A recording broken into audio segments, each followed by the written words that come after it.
लकड़हारा और वन एकांकिका प्रस्तुतिकरण कक्षा 8वीं। नमस्ते। आज हम कक्षा 8वीं के विद्यार्थी हैं। आज हम लकड़हारा और वन इस एकांकिका को प्रस्तुत करने जा रहे हैं। इस एकांकिका में ग्रामीण व्यक्ति के रूप में भगवान का पात्र निभा रही हूँ। मैं इस एकांकिका में लकड़हारा का पात्र निभा रही हूँ। मैं इस एकांकिका में लकड़हारे की पत्नी का पात्र निभा रही हूँ। मैं इस एकांकिका में पेड़ का पात्र निभा रहा हूँ। एकांकिका का दृश्य पहला। लकड़हारा टहलता हुआ मंच पर आता है। लकड़हारे के हाथ में कुल्हाड़ी है। वह पेड़ के पास आकर रुक जाता है। चलो आज इसी पेड़ को काटे, इससे आज की रोटी का इंतजाम हो जाएगा। पेड़ की डाल काटने के लिए कुल्हाड़ी चलाता है, पर कुल्हाड़ी हाथ से छूटकर नदी में गिर जाती है। हे भगवान, मेरी कुल्हाड़ी! पानी गहरा है, तैरना आता नहीं। पानी गहरा है, तैरना आता नहीं। कैसे काटूंगा, क्या बेचूंगा, आज बच्चे क्या खाएंगे? इसी बीच भगवान ग्रामीण व्यक्ति का वेश धारण कर मंच पर आते हैं। बड़े दुखी लग रहे हो, क्या हुआ? क्या बताऊं भाई, अचानक मेरी कुल्हाड़ी नदी के गहरे पानी में गिर पड़ी। मेरा तो सब कुछ चला गया। हाँ भाई, तुम्हारा कहना तो ठीक है। भाई तुम मेरी मदद कर सको तो बड़ा उपकार होगा। ठीक है, तुम दुखी मत हो, मैं कोशिश करता हूँ। यह कहकर ग्रामीण नदी में कूदा। एक चांदी की कुल्हाड़ी निकालकर बाहर आया। अरे भाई, तुम कितने भाग्यवान हो। लो तुम्हारी चांदी की कुल्हाड़ी। नहीं भाई, यह कुल्हाड़ी मेरी नहीं है। ठीक है, मैं एक बार फिर कोशिश करता हूँ। नदी में फिर से कूदता है। सोने की कुल्हाड़ी निकालकर बाहर आता है। क्या कुल्हाड़ी मिल गई भाई? हाँ मिल गई, ये लो सोने की कुल्हाड़ी। नहीं भाई, मैं तो बहुत गरीब हूँ। यह सोने की कुल्हाड़ी तो मेरी नहीं है। खैर जाने दो, तुमने मेरे लिए बहुत कष्ट उठाए हैं। नहीं भाई नहीं, इसमें कष्ट की क्या बात है। मुसीबत के समय एक दूसरे के काम आना तो हमारा धर्म है। मैं एक बार फिर कोशिश करता हूँ। ग्रामीण नदी में कूदकर लोहे की कुल्हाड़ी निकालता है।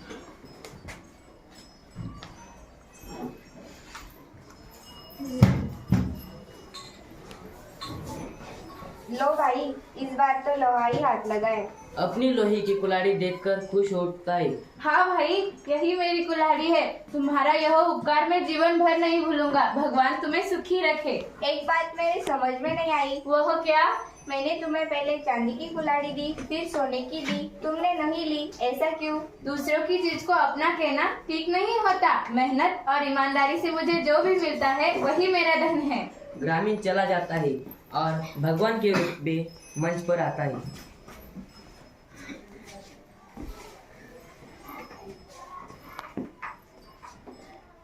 हे भगवान, आपने मुझे साक्षात दर्शन दे दिए। मेरे तो भाग्य खुल गए। धन्य हो भाई, मैं तुम्हारी ईमानदारी से बहुत प्रसन्न हूँ, लेकिन एक शर्त पर। आज से तुम हरे भरे पेड़ों को नहीं काटोगे, नहीं लालच में आकर अधिक सूखे पेड़ काटोगे।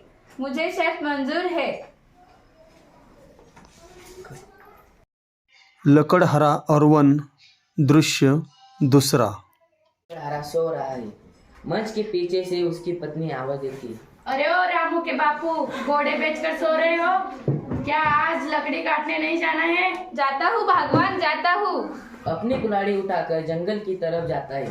मन ही मन में सोचता है, जिधर देखो दूर तक जंगल का पता ही नहीं। जो थे वे कटते जा रहे और उनकी जगह हो रहे सीमेंट के जंगल। अचानक उसे चोट लगती है। वह चीख उठता है। फिर एक पेड़ की छांव में जाकर बैठता है। हाँ, कितनी ठंडी छाया है। सारी थकान दूर हो गई। हरे भरे पेड़ के नीचे से उठकर अपनी कुल्हाड़ी संभालता है। मेरी तो सारी थकान दूर हो गई। चलो यही सही, आज इसी पेड़ को काटे।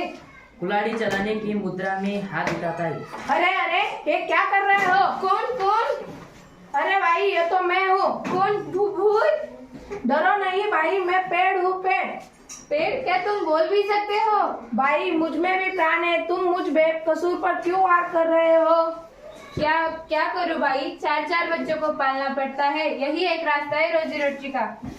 अधिक बच्चे होने के कारण परिवार में दुख तो आएगा ही, पर तुम कितने बदल गए हो कि तुम ये तक भूल गए हो कि तुम्हें जीने के लिए शुद्ध हवा, पानी और भोजन सभी कुछ मैं ही देता हूँ।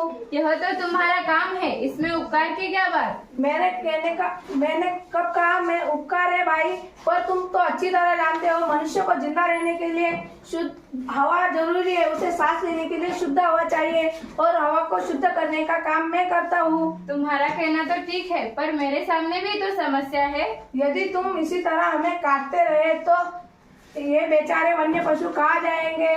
क्या तुम अपने स्वार्थ के लिए इन बेचारों का घर उजाड़ दोगे? तो क्या मैं अपना घर उजाड़ दूं? मेरे कहने का मतलब वो नहीं था, पर तुम हमें ऐसे ही काटते रहे तो अच्छी वर्षा कैसे होगी? और एक दिन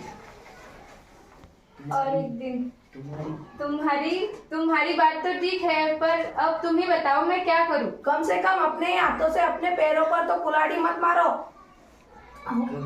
कभी हरा भरा पेड़ मत काटो, उसे अपने बच्चों के समान पालो ताकि चारों ओर हरियाली रहे।